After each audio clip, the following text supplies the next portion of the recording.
இப்போ ரீச்சாவில் நிற்கிறேன், உள்ளே கொண்டு போகிற சாப்பாடை கொண்டு போக விட மாட்டேன்னு சொன்னவங்க, அதால் இந்த சாப்பாடு சாமான இந்த குப்பை கூடைக்கு போடுறோம். இப்பொழுது ரீச்சா தொடர்பாகவும் அதன் உரிமையாளர் பாஸ்கரன் தொடர்பாகவும் அதிக அளவிலே பேசப்படுகின்றது. அதாவது ஒரு நபர் ஒருவர் ரீச்சாக்கு செல்வதற்காக மன்னாரிலிருந்து சென்றிருக்கிறார். அந்த சந்தர்ப்பத்திலே அங்கே அவரது பிள்ளைகள் நொறுக்கு தீனிகளை சாப்பிட்டவாறு உள்ளே நுழைய முற்பட்டிருக்கிறார்கள். அப்போது அங்கு பணியாற்றுகின்றவர்கள் காவலாளிகள் உள்ளே கொண்டு செல்ல முடியாது என்று கூறியிருக்கிறார்கள். அதில் விரக்தி அடைந்த அந்த நபர் பிள்ளைகள் சாப்பிட்டுக் கொண்டிருந்த அந்த நொறுக்கு தீனிகளை குப்பை தொட்டிகளுக்குள் போடுமாறு கூறி கட்டாயப்படுத்தியிருந்தார். அது தொடர்பான காணொலி வழியாக இருந்தது. அந்த காணொலியை சுமார் 7 லட்சம் பேர் வரை இதுவரை பார்த்திருந்தார்கள். அதற்கு பல்வேறு விதமாக பலதரப்பட்ட கருத்துக்கள் முன்வைக்கப்பட்டு வருகின்றது. இவ்வாறான சூழ்நிலையில் இந்த சம்பவத்திற்கு ஆதரவாகவும் பலர் கருத்துக்களை தெரிவித்து வருகின்றார்கள். இந்த இரண்டு தரப்புமே, அதாவது எதிராக கருத்தை முன்வைக்கின்ற தரப்பாக இருக்கட்டும், ஆதரவாக கருத்தை முன்வைக்கின்ற தரப்பாக இருக்கட்டும், இதிலே இருக்கின்ற நியாயம் அநியாயத்தை பற்றி எல்லாம் கதைக்கவில்லை. எனக்கு வேண்டப்பட்டவர் பாஸ்கரன், எனக்கு வேண்டாதவர் பாஸ்கரன் என்கின்ற அடிப்படையிலே இந்த கருத்துக்கள் எல்லாம் சென்று கொண்டிருக்கின்றதோ என்கின்ற கேள்வி தற்பொழுது எழுந்திருக்கின்றது. எனவே இது தொடர்பாக விரிவாக இந்த தொகுப்பிலே பார்க்க இருக்கின்றோம். அதாவது ஒரு சில நிமிடங்கள் பார்த்துவிட்டு ஒரு முடிவுக்கு வராதீர்கள், அதனை தாண்டி முழுமையாக பாருங்கள். அப்போதுதான் இதில் சொல்ல வருகின்ற விடயம் என்னவென்று சொல்லி உங்களுக்கு விளங்கும். ஆகால் இதனை முழுமையாக பாருங்கள். இதிலே பல்வேறுபட்ட விடயங்களை நாங்கள் உண்மையாக பார்க்க இருக்கின்றோம்.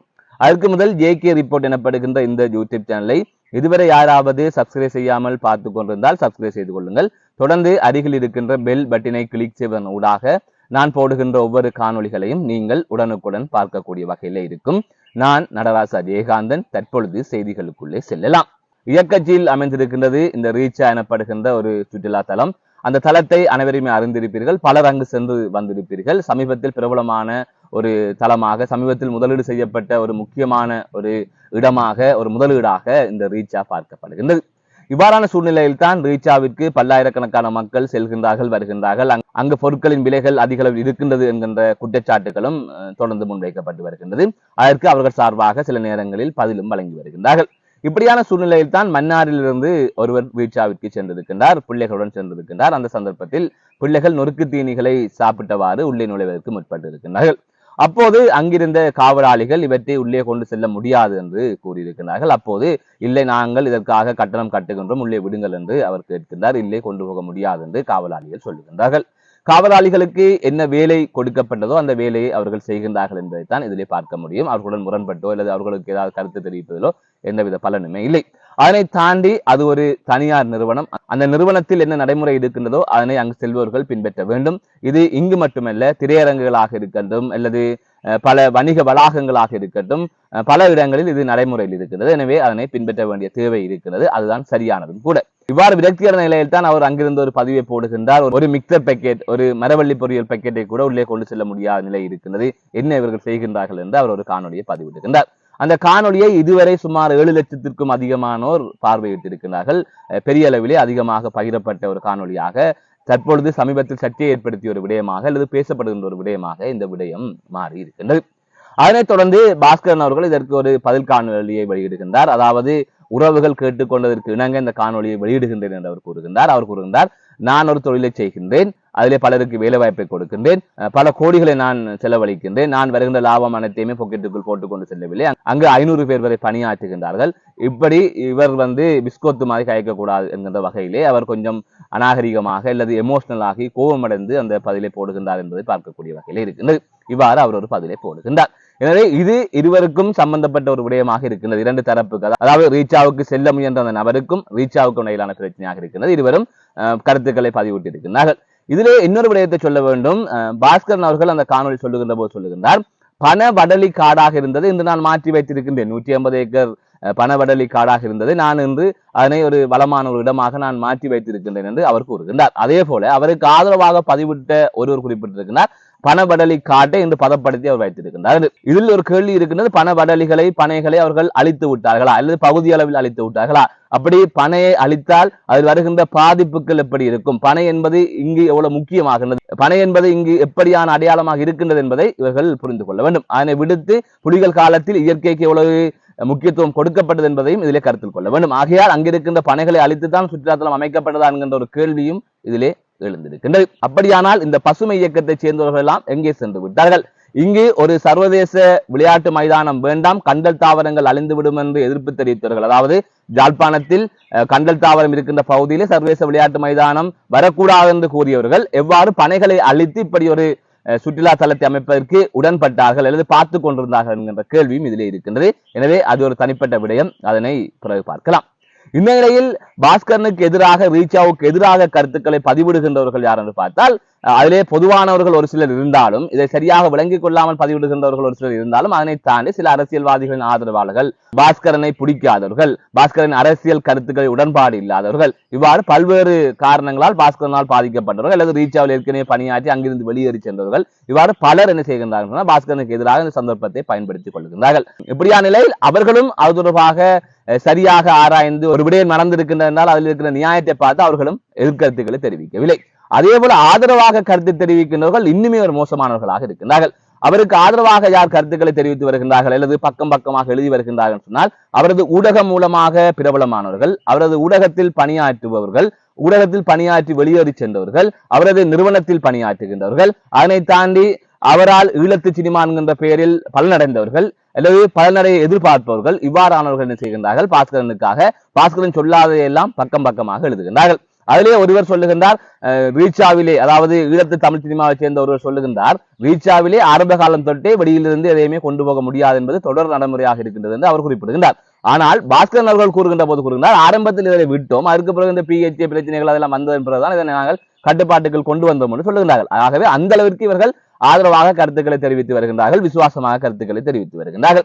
அதனை தாண்டி ஆதரவாக கருத்து தெரிவித்த பலரை பார்க்கின்ற போது, அதாவது சுற்றுலாத்துறையின் அடையாளம் அது, சுற்றுலாத்துறையை அழிந்து போக விடக்கூடாது, ரீச்சா என்பது ஒரு வளர்ந்து வரும் குழந்தை, அந்த குழந்தையை சாகடித்து விடாதீர்கள் என்றெல்லாம் விமர்சனம் செய்கின்றார்கள். அவர்கள் எல்லாம் யார் என்று பார்த்தால், இதற்கு முதல் யாழ்ப்பாணத்திலே நடிகர் ரம்பாவின் கணவனான இந்திரனால் ஒரு இசை நிகழ்வு நடத்தப்பட்டது. அப்போது அவர் கூறிய விடயம், சுற்றுலாத்துறையை மேம்படுத்துவதற்காகத்தான் இந்த இசை நிகழ்ச்சியை நான் நடத்துகின்றேன், இவர்களது வாழ்வாதாரம் மேலோங்கி போக வேண்டும், அதற்காகத்தான் இந்த இசை நிகழ்ச்சியை நடத்துகின்றேன் என்று அவர் குறிப்பிட்டிருந்தார். அப்போது அதற்கு எதிர்ப்பு தெரிவித்தவர்கள். அதனை தாண்டி யாழ்ப்பாணத்திற்கு சர்வதேச விளையாட்டு மைதானம் வரக்கூடாது, ஏன் இங்கு வர வேண்டும் என்று எதிர்ப்பு தெரிவித்தவர்கள். அதனால் எவ்வளவு பேர் வாழ்வார்கள், இந்த மாவட்டமே மாகாணமே சுற்றுலா தலமாக மாறும், பல பேரின் வாழ்க்கை முன்னேறும் என்பதையெல்லாம் அறியாமல் அதற்கு கருத்து தெரிவித்தவர்கள். இவ்வாறு அனைத்துக்குமே எதிர்கருத்து தெரிவித்து வந்தவர்கள்.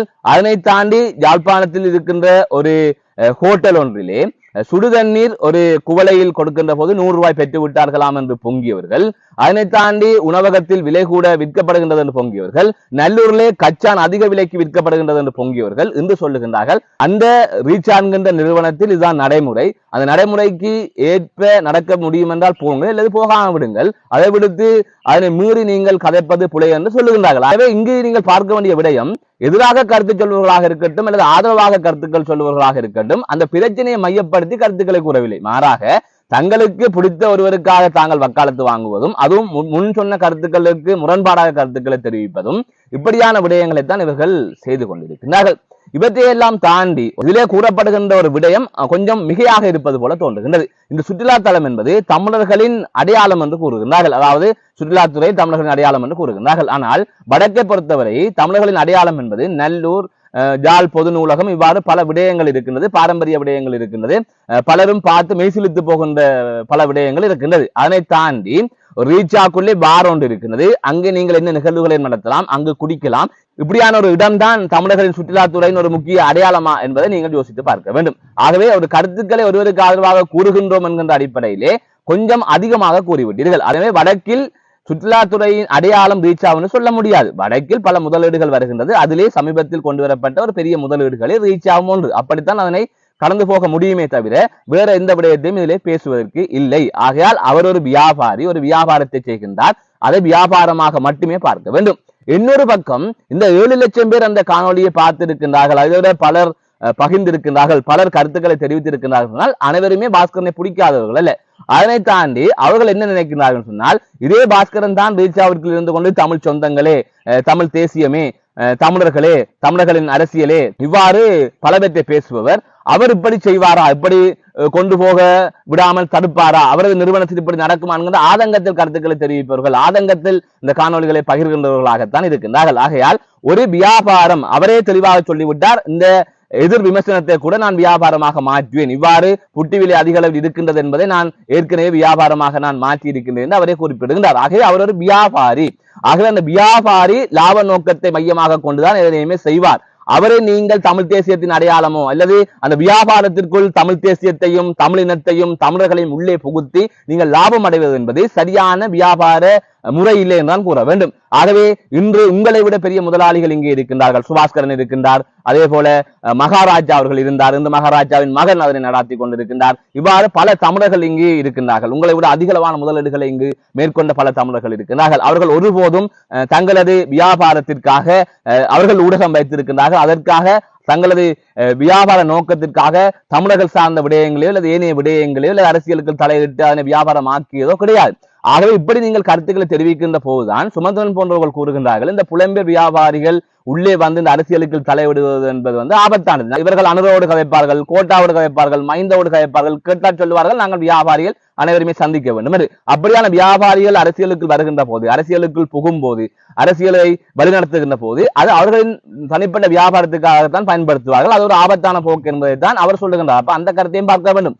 சுமந்திரன் எப்படியாப்பட்டவராக இருக்கட்டும், அதை நாங்கள் பேசிக் கொள்ளுகின்றோம், நாங்கள் விமர்சனங்களை முன்வைத்துக் கொள்ளுகின்றோம். ஆகவே வியாபாரிகளுக்கு அரசியலில் கருத்து கூற உரிமை இல்லையான்னு கேட்டால் உரிமை இருக்கின்றது. ஆனால் அதை நீங்கள் வியாபார நோக்கத்திற்காக சுயநலமாக பயன்படுத்தி விடுவீர்களோ என்கின்ற அச்சமும் ஒரு விமர்சனமும் இங்கே எழுகின்றது என்பதையும் இதிலே உற்று நோக்க வேண்டி இருக்கின்றது. அதே போல மக்களுக்கு ஒரு விடயத்தை சொல்ல வேண்டும். அவர் ஒரு வியாபாரி, அவர் ஒரு வியாபாரத்தை செய்கின்றார். அவர் இதை போல பல வியாபாரங்களை வடக்கிலே செய்கின்றார். அவர் கதைப்பதை வைத்து, அதாவது ரஜினிகாந்த் படத்திலே சொல்லுவார் பணம் முக்கியமில்லை, சொத்துக்கள் முழுக்க ஏழை கொடுக்கின்றேன் படத்திலே நடிப்பார். அதே போல ஏனைய நடிகர்களும் அப்படியே நடிப்பார்கள். அதற்காக அவர் அப்படித்தான் இருப்பார் என்று வீட்டுக்கு போனால் அவர்கள் வசிக்கின்ற தெருவுக்கு கூட போக முடியாது. ஆகையால் படத்தில் பார்ப்பது எப்படி நிஜத்தில் இல்லையோ அதே போல இவர்கள் ஊடகங்களில் பேசுவது, சமூக வலைத்தளத்தில் கதைப்பதெல்லாம் நிஜத்தில் இல்லை. நிஜத்தில் அவர்கள் வேறொரு உருவமாக இருப்பார்கள். ஆகையால் அதனை நீங்கள் உணர்ந்து கொண்டு செயற்பட வேண்டும். அதே போல இந்த ரீச்சாவில் என்னென்ன கட்டுப்பாடு இருக்கின்றது, இப்படியெல்லாம் கொண்டு வர முடியாது என்பதை தமிழ் சொந்தங்களே வாருங்கள், தமிழ் சொந்தங்களை புதிதாக கொண்டு அமைத்திருக்கின்றேன், தமிழ் சொந்தங்களை மிளகாய் ஆகின்றேன், தமிழ் சொந்தங்களை கத்திரிக்காய் ஆகின்றேன் சொல்லுகின்ற போது இதையும் சேர்த்து சொன்னால் இந்த பிரச்சனை வந்திருக்காது. இவ்வளவு கட்டணங்கள் இருக்கின்றது, அதிக அளவு கட்டணங்கள் இருக்கின்றது, எங்களது இந்த முதலீடு என்பது பெரிய முதலீடு, இந்த கட்டணங்கள் இல்லாமல் எங்களால் சமாளிக்க முடியாது, அல்லது வாரத்திற்கு ஒரு முறை அல்லது மாதத்திற்கு ஒரு முறை இந்த பணம் இல்லாத ஏழைகளுக்காக நாங்கள் சிறப்பு சலுகைகளை வழங்குகின்றோம். அந்த சலுகைகளின் ஊடாக நீங்கள் வந்து இந்த இடத்தை பார்த்து விட்டு செல்லுங்கள். நீங்கள் தமிழர்கள் அனைவருமே இங்கு வர வேண்டும். காசு உள்ளவர்களுக்காக மட்டும் நான் இந்த இடத்தை வைத்திருக்கவில்லை. நான் தமிழர்கள் மீது அக்கறை கொண்டவர் என்று உண்மையிலே அவர் தமிழர்கள் மீது அக்கறை கொண்டிருந்தால் இப்படியான ஒரு அணுகுமுறையை அவர் மேற்கொண்டிருக்க வேண்டும். ஆகவே யாருமே ஏழைகள் எடுக்கின்ற இந்த நுழைவுச்சீட்டின் ஊடாக உள்ளே வருவதற்கு முயற்சிக்க மாட்டார். உண்மையான ஏழைகள் தான் இவ்வாறு ஒரு ஆஃபர் கொடுக்கின்ற போது உள்ளே வருவார்கள்.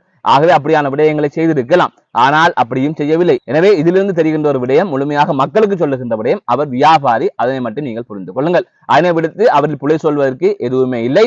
அவருக்கு ஆதரவாக பணம் கொடுத்தோ பணம் கொடுக்காமலோ கருத்து சொல்வதற்கும் கண்மூடித்தனமாக எழுதுவதற்கும் பலர் இங்கு இருக்கின்றார்கள். இங்கு நியாயம் தர்மம் என்றெல்லாம் எதுவுமே இல்லை. தாங்கள் யாரை ஆதரிக்கின்றோமோ, யாரால் அவர்கள் பயனடைகின்றார்களோ அவர்களுக்காக அவர்கள் எழுதுவார்கள். பிறகு ஒரு பிரச்சனை, அதே போல ஒரு பிரச்சனை வருகின்ற போது மாறி எழுதுவார்கள். மனிதர்கள் இப்படித்தான், அதுவும் யாழ்ப்பாணத்தில் சில மனிதர்கள் இப்படித்தான். மீண்டும் ஒரு காணொலி சந்திக்கின்றேன். நான் நடராஜ் அஜயகாந்தன்.